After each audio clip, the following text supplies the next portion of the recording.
বিশ্ববিদ্যালয়ের ৭৩তম বার্ষিক প্রতিষ্ঠা বার্ষিকীতে আমাদের বিশ্ববিদ্যালয় কর্তৃপক্ষের একটি বার্তা যে বিশ্ববিদ্যালয়কে একটি ছাত্রবান্ধব, ছাত্রীবান্ধব, শিক্ষার্থী বান্ধব বিশ্ববিদ্যালয়ে পরিণত করা, পাশাপাশি এই বিশ্ববিদ্যালয়ের শিক্ষা এবং এডুকেশন এবং রিসার্চের মান বিশ্বের দরবারে করা।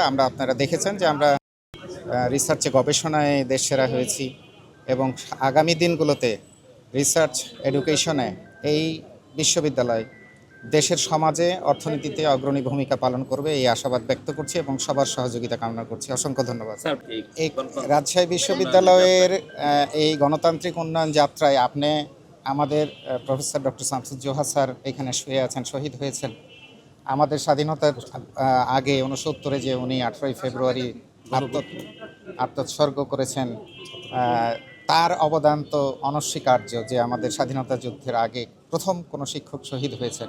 এদিক থেকে রাজশাহী বিশ্ববিদ্যালয় অগ্রগণ্য এবং এরপরে যতগুলো গণতান্ত্রিক আন্দোলন হয়েছে, সর্বশেষ 2024-এর জুলাই আন্দোলন, রাজশাহী বিশ্ববিদ্যালয়ের কী ভূমিকা ছিল, এটা অনন্য ভূমিকা, এটা সবাই দেখেছেন এবং ইনশাআল্লাহ এই দেশের গণতান্ত্রিক অগ্রযাত্রায় রাজশাহী বিশ্ববিদ্যালয় সবসময় অগ্রণী ভূমিকা পালন করে এসেছে, আগামীতেও করবে ইনশাআল্লাহ।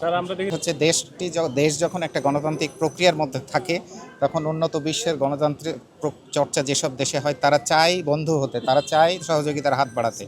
ঠিক তারই ধারাবাহিকতায় অস্ট্রেলিয়ার মতো উন্নত দেশও চেয়েছে যে আমাদের দেশের শিক্ষা গবেষণায় তারা কোলাবোরেশন করতে এবং এই দেশের শিক্ষার্থী, শিক্ষক, রিসার্চারদের সঙ্গে কোলাবোরেশন করে তারা যেসব টেকনোলজি আবিষ্কার করেছে আমাদের সঙ্গে শেয়ার করে আমাদেরকেও তাদের কাছে নিয়ে যাওয়ার যে সহযোগিতা, তার হাত বাড়িয়ে দিয়েছে। ইনশাআল্লাহ আগামী দিনে আপনারা এর প্রতিফলন দেখতে পাবেন।